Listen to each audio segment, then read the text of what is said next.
Richard Hammond came to the pub and I bought him lunch. And I had to pay for it because there's a strict no freebies rule. I didn't buy the car because I admire Elon Musk. Yeah. I do like some of the things he does. I think he's gone a bit batshit recently. Whenever the government have been involved in cars, think about their advice to buy diesels, for example. I think really you should read Autocar, not listen to the government. I've come to deepest, darkest Wiltshire, to the village of Swallowcliffe, because I'm going to run a very unscientific focus group. Essentially, I'm going to talk to people in a pub.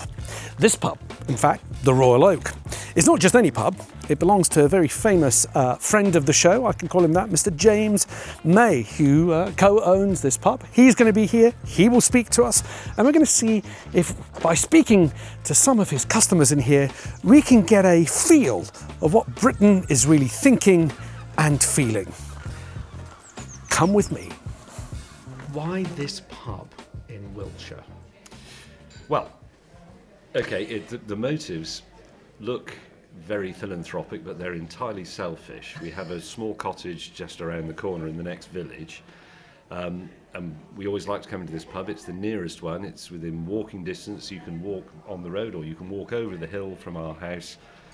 And then it was threatened with closure. There was a rumour it might be turned into a house, possibly even a shop. And I thought, if that pub closes, there won't be a pub within walking distance and life will become meaningless. It was as simple as that. I love it. So how does it feel then? I mean, I know, look, we spoke to your general manager earlier and we said we're going to ask James about running the pub.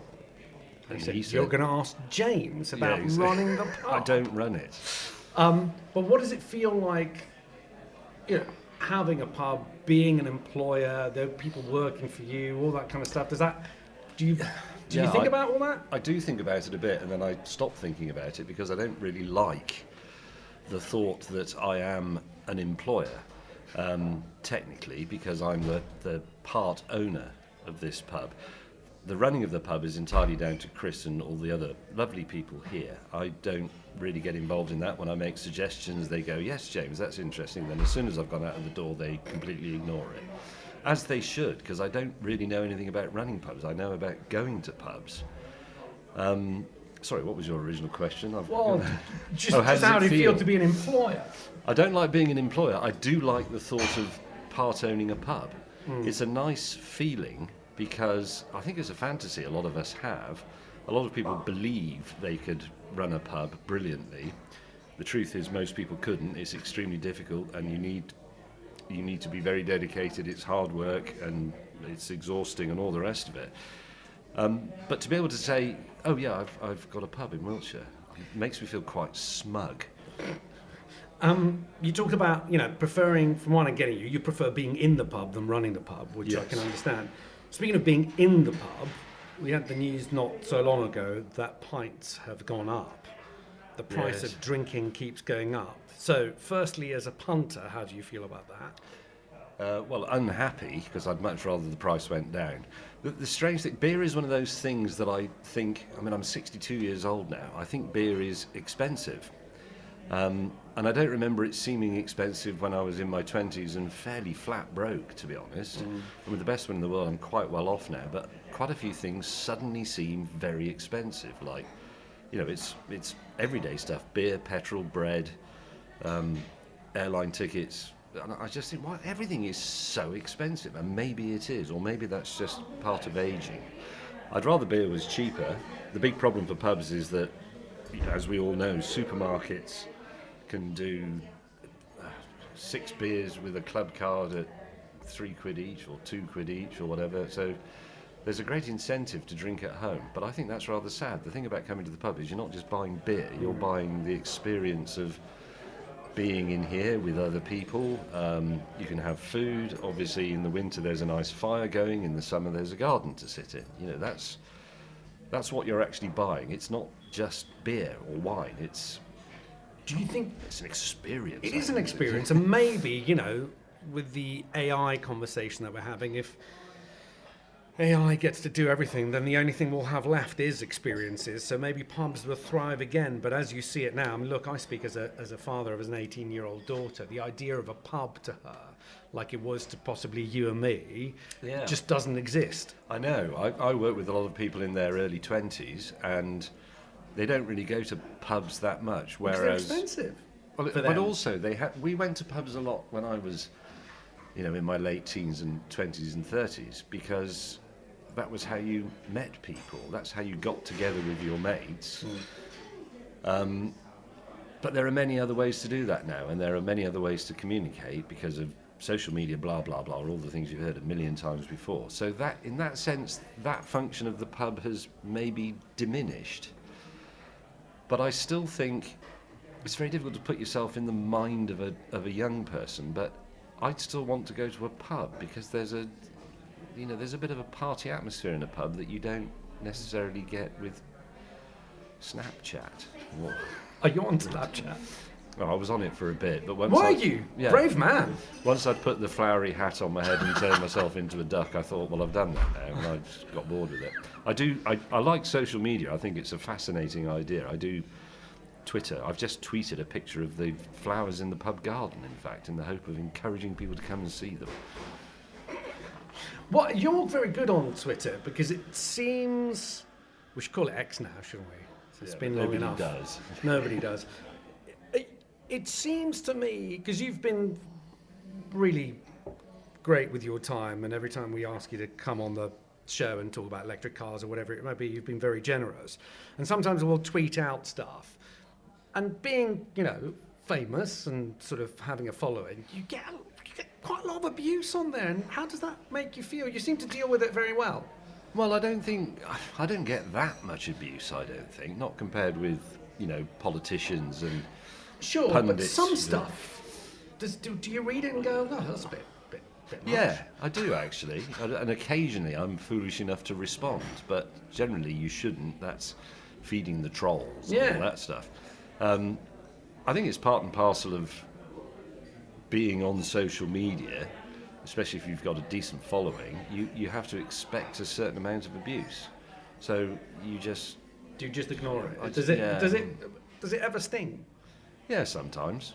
But I like the attitude that those who mind don't matter and those who matter don't mind.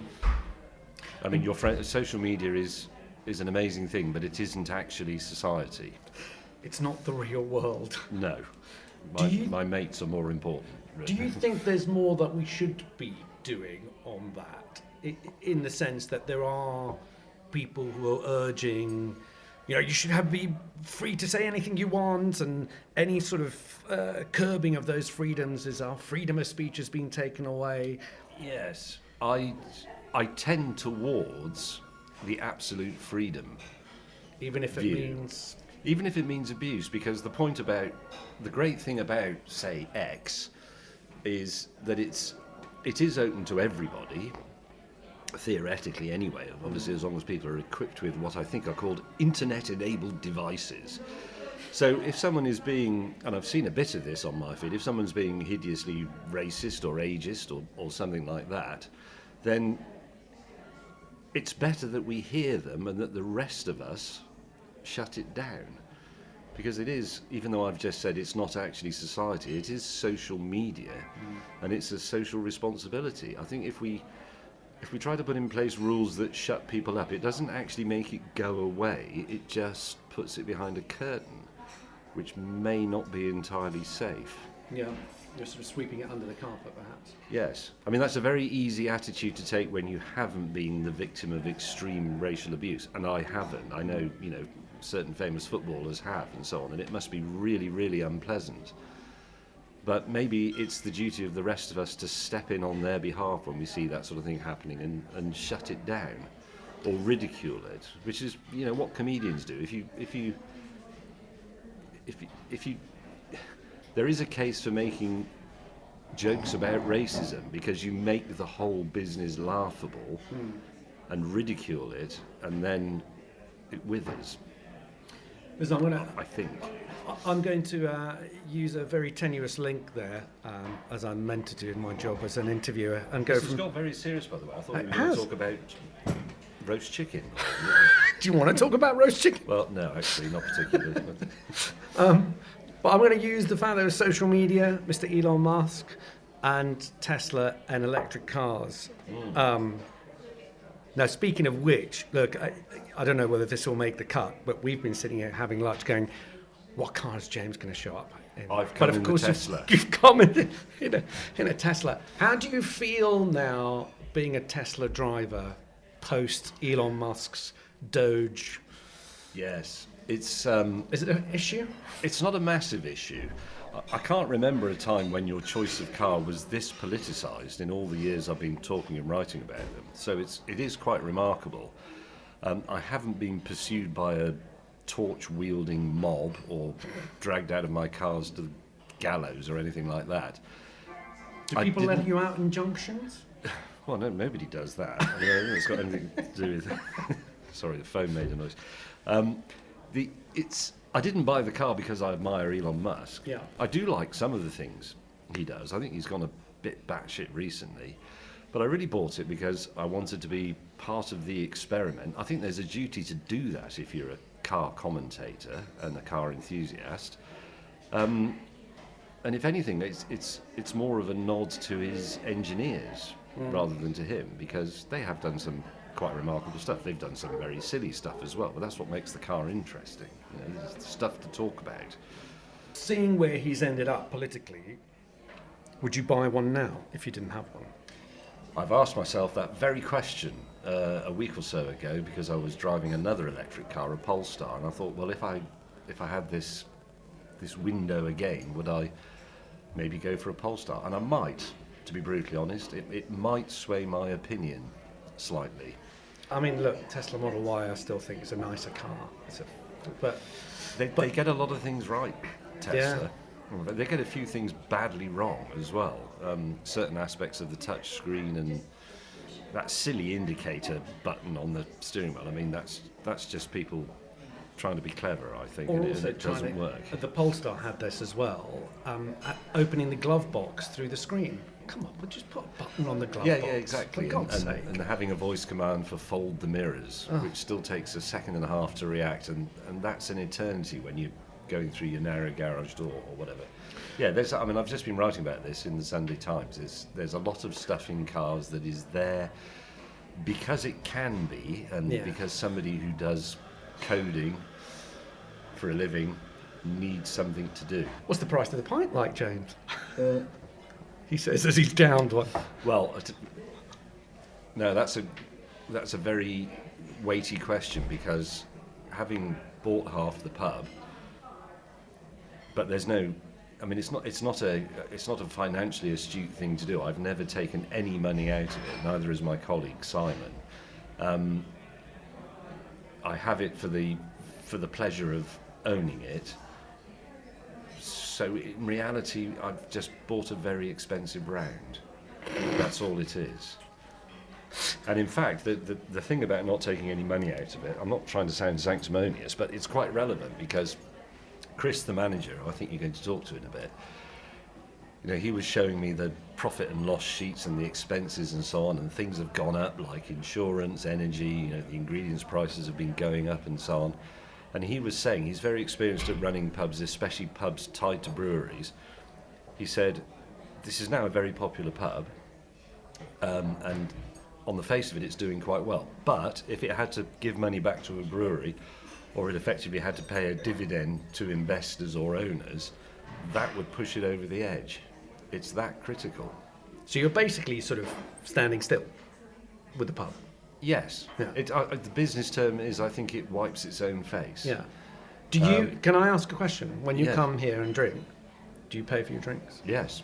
You do? Okay. We have a strict no freebies, no mates rates. There's a discount for the staff if they eat, but everybody else pays. That's the what I've been told, is that if you ever meet an owner who eats and drinks in their own place for free, they're going to go bust very quickly. That's absolutely true. I'm convinced of it. I've met some people recently who did the, I won't say where it was, but it was the local community clubs together and buys the pub. Well, there was a bit of a move to do that here, but when I went to that pub, it was full of the people who had invested in the pub, sitting in the pub, slowly becoming more pissed. And Are I you- thought, you're going to go bust if Are you're you not a- very careful. Are you astonished by how difficult it is for pubs to turn over a profit? I can't remember the exact amount that a pint of beer will go into the, how much of what you pay for the beer will actually end up in the pub, but it's a tiny I amount. can't remember it either, but it is. I It's think, ridiculous. I It's, think Chris will confirm this, but last time I looked, the total margin on the pub is under 5%. And this is an old building, it's got a thatched roof, it's got a car park that needs constant attention, and one thing going wrong could eat our very, very meagre reserve of funds. But pubs is a difficult business. They don't make any money. They require very hard work. To be brutally honest, it's not extremely well paid. It's antisocial and potentially very unhealthy. So it's a big ask of all these people here. They're all wonderful, but it's not a milk run. It's hard work. I hate to drag you back onto cars, but I do have a couple of questions for you, only because we've had movement. Keir Starmer pushing back dates and fears that because of the tariffs and stuff, we're going to be flooded with BYD Chinese imports. And so a two-pronged question, if you like. Firstly, what can we still do to get people to switch to electric? And do you think the government's doing enough? Because at the moment, you keep telling people, you need to switch to electric, get a heat pump, get an electric car. But still, electricity is so expensive, so much more expensive. It's ludicrously expensive. I don't actually think it's the government's business, to be honest. Whenever the government have been involved in cars, think about their advice to buy diesels, for example.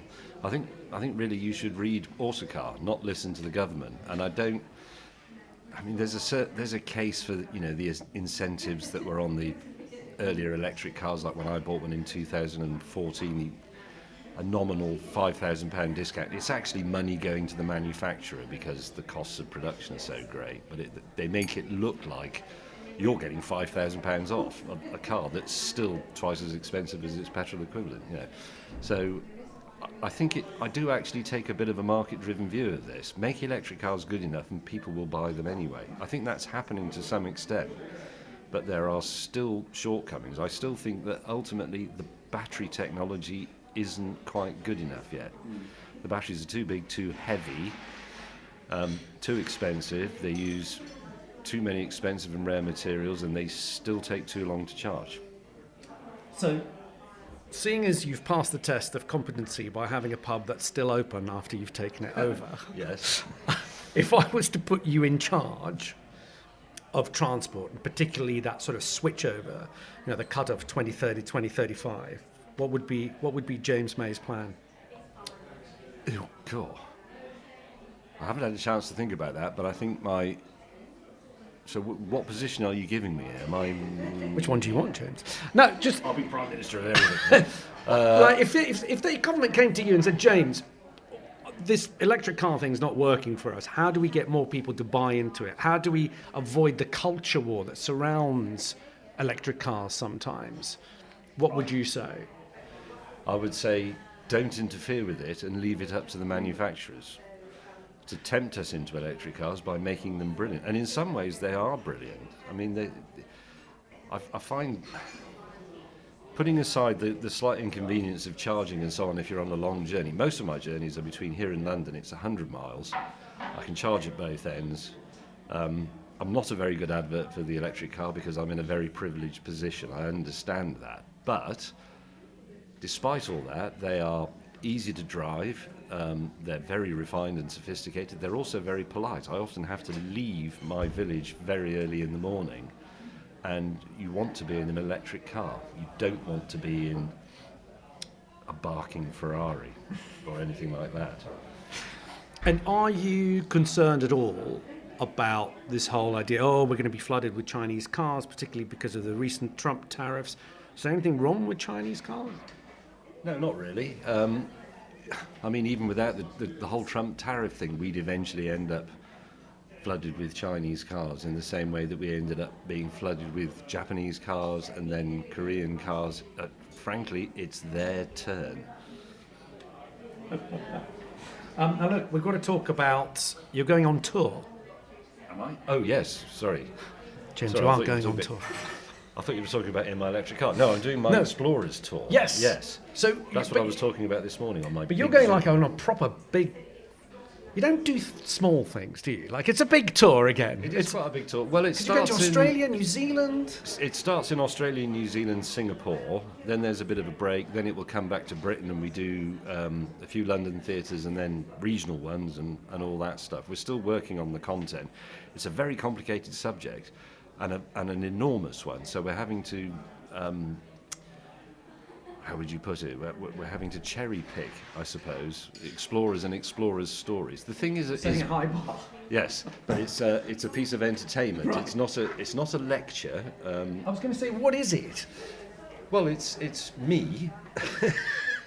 It's me on the stage telling stories, basically, about explorers and explorers' mishaps and the geography of the world and how we sorted it out and recorded it and so on. But with audio visuals and pictures and a few special effects and that sort of thing. So it's a theatre show. It's a piece of entertainment. Special effects. Special effects. Oh, there's things like fog rolling across the Oh, I stage. see. Oh, nice. Okay. Yeah. Not CGI. It's not. I'm not going to appear on stage as Christopher Columbus or anything like that. It's just me talking. It's quite intimidating, really. I've done live stuff before. Obviously, we used to do our Top Gear live show and then the Clarkson, Hammond and May live show, but that's always with two other people. And doing it by yourself is slightly more intimidating. Oh. But the people organising it are very relaxed and think I'll be fine. So do you think you'll be fine? Well, yeah, it's just at this stage, whilst we're still putting the thing together and deciding what goes in, I'm enjoying it. I'm enjoying finding out about things that I didn't know about, but it's a lot of words. It's a huge number of words. And you've got to say them every night, James. Well, almost every night, and you've got to remember them as well. So in the right order. In roughly the right order. And you can't say, can I do this bit again? Nope. I did used to have a get out when we were doing the Top Gear live show. If I really, really mucked up some introduction that I was doing, I'd just say, do you mind awfully if I just start this sentence again and do it better? But the great thing about doing Top Gear as a live show was, because our reputation was largely founded on being a bit useless. Yeah. Everybody got away with it. Yeah, well, it's not just that we got away with it. We were at times genuinely useless, but people just went, ho, ho, ho, they're being useless. As if it was all, a carefully contrived gag, but it wasn't. It was genuine uselessness. What a gift, though, being allowed to be crap. You can't do that if you're in the Royal Shakespeare Company. I know that we've taken up a lot of your time. I know you're going to have lunch. You mentioned Top Gear, so my last question, have either of your former Top Gear colleagues been to the pub? Richard Hammond has. Oh, okay, he has. Yeah, Richard Hammond came here a few weeks ago because we were making a YouTube video about the old Top Gear green room at Dunsfold, where we used to have our track. Is that still there? It is. It's been tidied up a bit. What a shame. And it's empty. And it's quite sort of haunted, really. But then after that, for complicated reasons, we ended up back in South Wiltshire. So Richard Hammond came to the pub and I bought him lunch. And I had to pay for it because there's a strict no freebies rule. That's why you're still in business. Actually, I spend quite a lot of money in my own pub, which is, any business person, all these gurus who are on TV and so on, I bet if I brought Deborah Meaden in here and said, well, this is the business model, it's a pub, I bought it, but there's no profit in it, but at least I get to spend a load of my own money in it, she'd say, I'm out. Rubbish, James. Yeah, I'm out, exactly. But fortunately, we don't need any more investors. Well, look, thank you. You've given me so much you. time. As Well, always, it you're wasn't very that long, generous. It was only about 20 minutes, wasn't Hey, it? listen, I can talk to you more if you want. What else do you want to say? I don't know, what else do you want to ask me about? You've always been an advocate of sort of knowing things about what's around you, how stuff works. You did the brilliant... Do you think that one of the reasons... The big question at the moment has been young boys don't have I don't want to say father figures, but they don't have role models. We've had a huge reduction of male teachers in secondary schools. This idea of sort of manliness, do you think that that's been completely corrupted by social media, and that we've lost that way that you've always been talking about, which is it shouldn't be too complex, just be curious about what's around you? Yeah, manliness is a very difficult thing to define. I mean, I suppose you could argue that manly is as manly does, which is a massive get out, because that could mean anything at all. I do ultimately believe that blokes are supposed to be useful. There have been many decades. I mean, the reason we made Man Lab all those years ago was a bit of a reaction to that trend throughout the 90s and early thousands of things like lads mags and so on, and pretending that it was somehow cute or endearing to be a bit hopeless. Whereas I don't actually believe that. I mean, women are supposed to be useless. Women are supposed to be useful as well, but that's not an issue because everybody accepts that. Men are supposed to be useful. They're supposed to be able to mend and make things and possibly write a haiku or paint a picture or things like that. Sorry, I know it's a rude question, Michaela, but how old are you? I'm 33. What do you think about what are blokes supposed to be like? I'm not talking about because you're going on a date or you're trying to get the girl. I mean, what is man's role? Well, I think my husband fills a lot what you're talking about. I mean, he's very practical. He's very handy. He's a furniture maker. When things go wrong around the house, I don't have to tell him, right, we need to fix that. He just sort of goes in and does it. He's a partner in all of it. But he's also got a very strong sort of sense of right and wrong and good sense of integrity, and doesn't give much weight to things that don't really matter in the grand scheme of things. I think kind of a lot of what you're talking about. Yes, I'm very wary of it sounding old-fashioned or toxic or any of those things, which I don't mean it to be. I just don't want to be a bored, dribbling half-wit. There's no danger of that. But that's the thing, though, isn't it? Because the role models that are out there tend to be the horrid kind, the toxic kind. Not all of them, of course. And there's that void in the middle, because perhaps it's what you voiced of like someone who knows how to fix something or knows how something works is considered a bit boring and old-fashioned. But is that where we're going wrong, perhaps? You might be right. It might be considered a bit boring and old-fashioned, and maybe it is. But I find it fascinating. I also think I suspect a peculiarly British problem, which is, and this is not just related to men. This is also affects women. Is that we tend to pigeonhole people, and we say this person is right through education and everything else. This person is a technical person, this person is an artistic person, this person is good at languages and history, but this person is good at football and metalwork or whatever. But I think that's ridiculous. There's no reason why you shouldn't be able to dabble in everything. You run the risk, and I'm very guilty of this, of being dilettantish about everything. I can do quite a lot of things to a sort of mediocre standard, but nothing really well. And I quite envy people I've known who are things like test pilots and professional classical musicians. They are utterly focused and they are brilliant at testing new aeroplanes or playing Debussy on the piano, to the extent that in the rest of their lives they almost need care, because everything else is absent from their minds. And in some ways, I really envy them, because I think to be brilliant at one thing is perhaps more noble than being okay at a lot of things. Do you envy someone who maybe is a brilliant test pilot, but has to, someone has to pick their socks up in the morning or dress them? I do. I mean, I don't know what it's like to be in that. Isn't it what you have? And I think what a lot of people who are, I think it applies a lot to presenters. TV presenters, that natural curiosity. You're curious about everything, which is why people love watching you discover things. Well, that's very nice of you to say. I hope they do. Quite a lot of people tweet me and tell me that my audiobooks help them go to sleep. But either way, it's a service, I suppose. Do you not think that that's the sort of curiosity is what you need in life?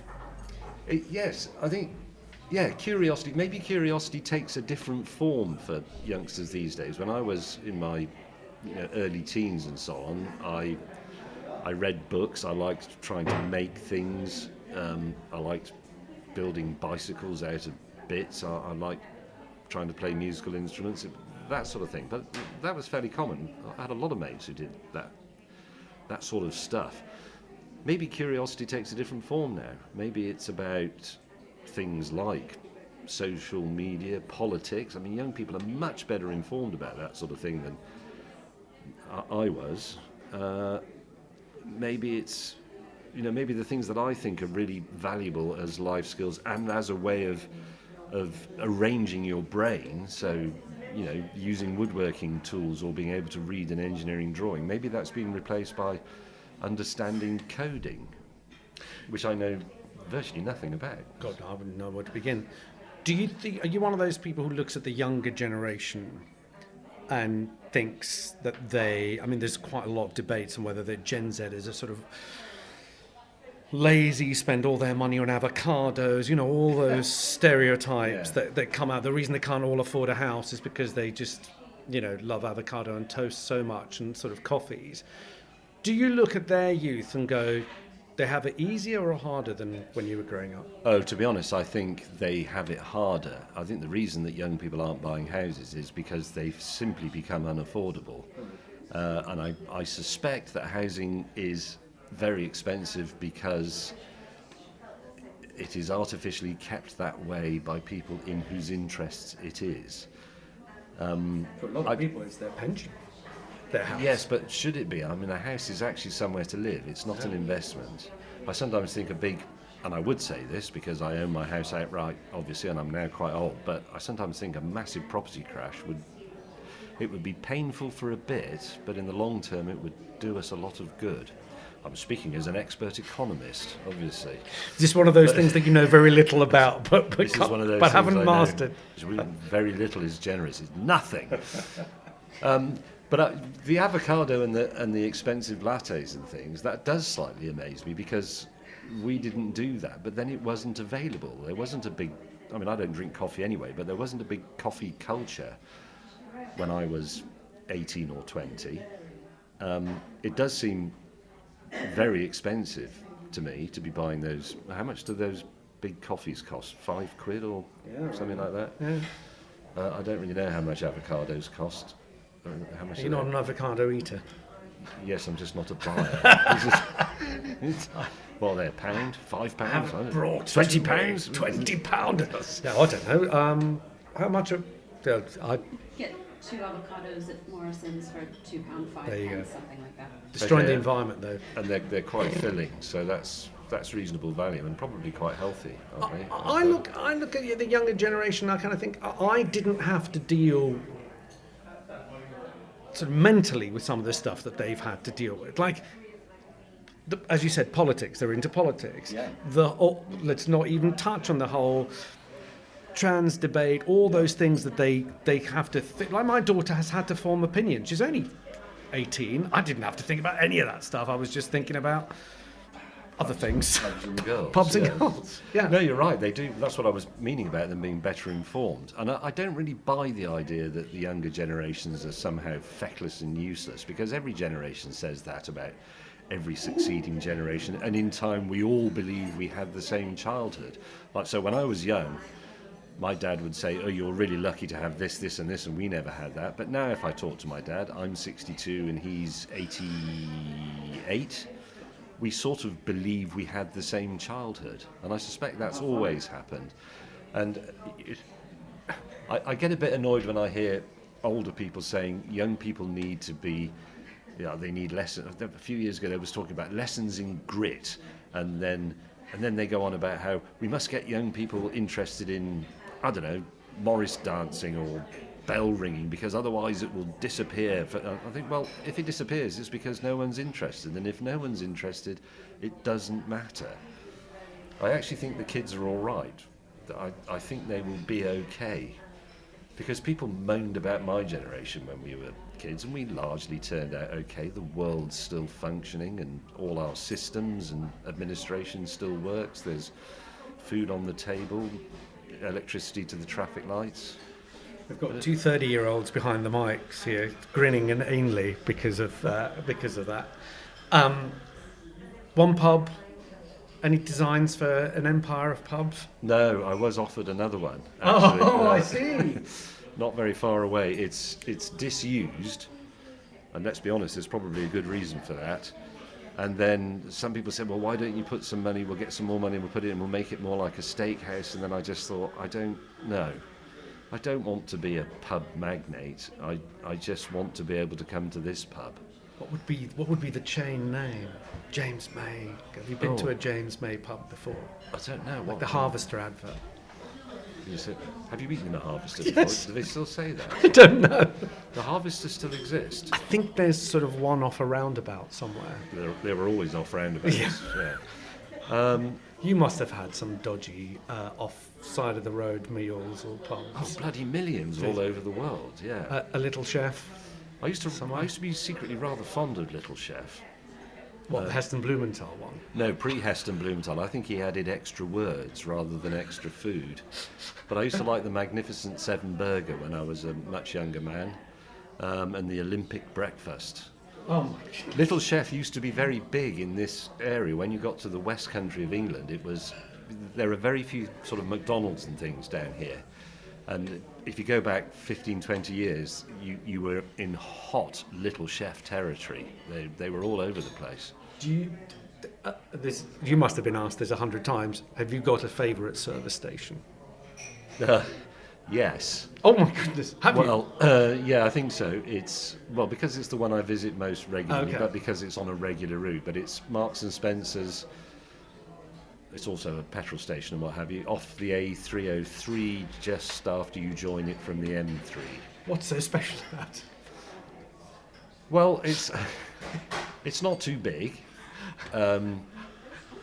It's a great place to stop en route down here and pick up a few vitals, like the milk and the bread and all that boring stuff. And they actually know me now, so they say hello when I go in. So Doesn't everybody know you? No, but I mean, they know that I go there regularly because I regularly come down here, most weeks. And it is in that sense, it's a little bit like the pub. You feel welcomed and at home and accepted. Does it? I've often wondered about you guys, all three, sorry to go back to Top Gear, but what does that do to you anywhere you go on the planet, no matter how remote, you get people who kind of think they know you because they've grown accustomed to you? How is that? Well, to be honest, I don't think about it very often. Okay. And I don't feel particularly famous or anything.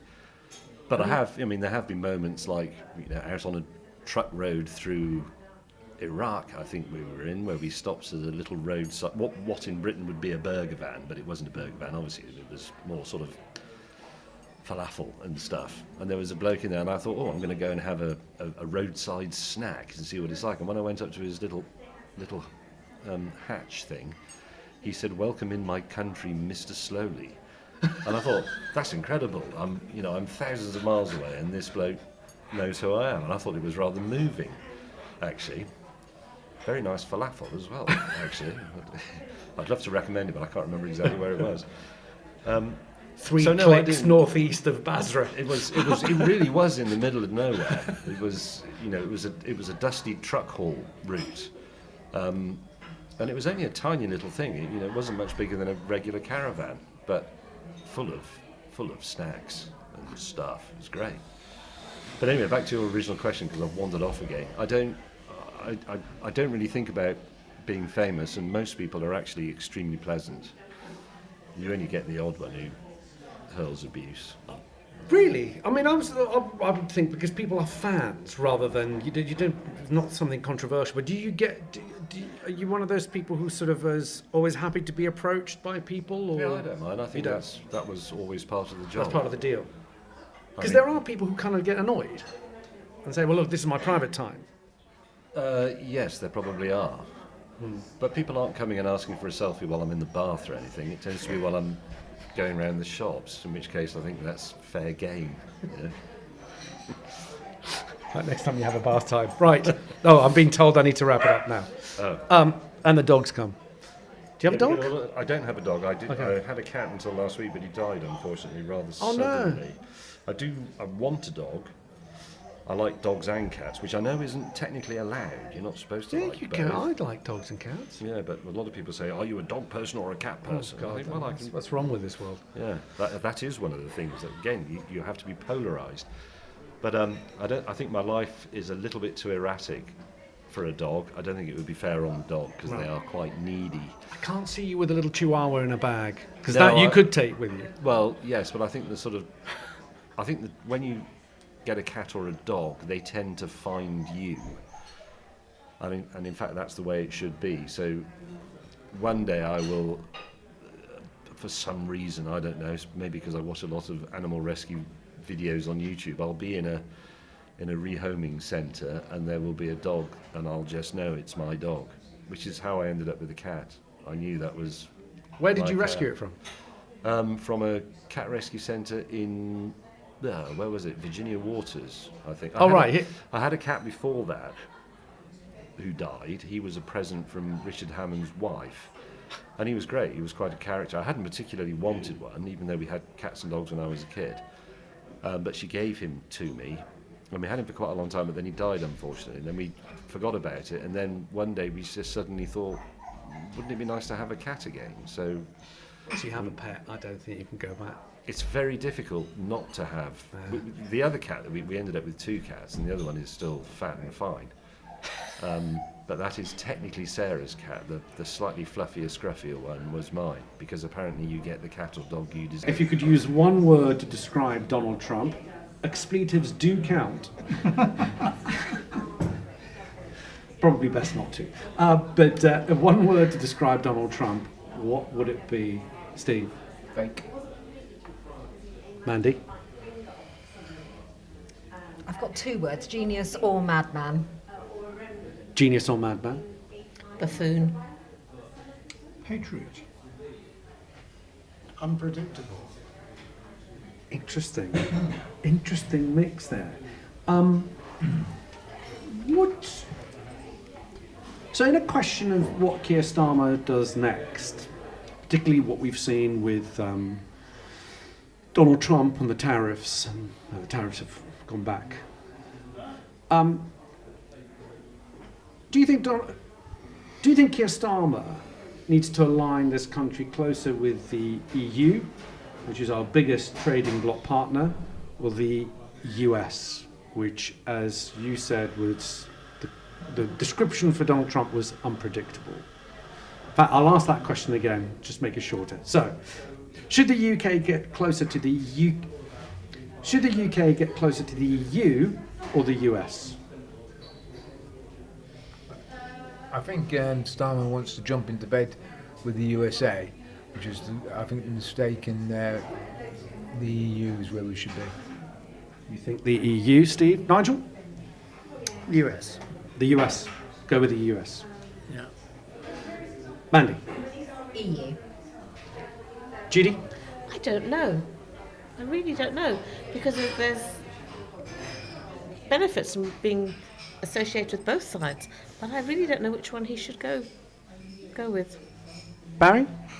US, without a doubt, mainly because I think there's, I think Starmer can learn about patriotism, whereas he seems to be more aligning himself with the EU, which I don't think is terribly patriotic. It's giving away British sovereignty.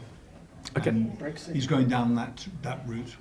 You mentioned the B word, Nigel. Yeah. Yeah, no, Brexit. The other thing, if it's more than a one-word answer. Trump, as I said, is unpredictable. But the thing I said to people just chatting here and in the pub, he gets things done. And there's a little bit of a difference between that and Keir Starmer. It is actually getting decisions made so that we move on. Now, Trump is a slight concern at the moment, but compared to his predecessor, he gets gets things done and you move on. It might not always be in the direction that you want. Like wiping a couple of $1 trillion off your own economy. Well, that's a particular concern at the moment. But from last time, he's slightly more outrageous this time round than he was first time round. So, look, a final question on Trump. Do you think Trump is a good, reliable ally for the UK? Impossible to say at the moment because he is so unpredictable. It could literally go either way. Judy? Yes, I think he's just too unpredictable. You can't count on him for anything, I don't think. Barry? He's forcing his allies to fall in line with his own philosophy. Okay. Nigel? I hope so. You hope that he's an ally. Steve? Liability. Liability.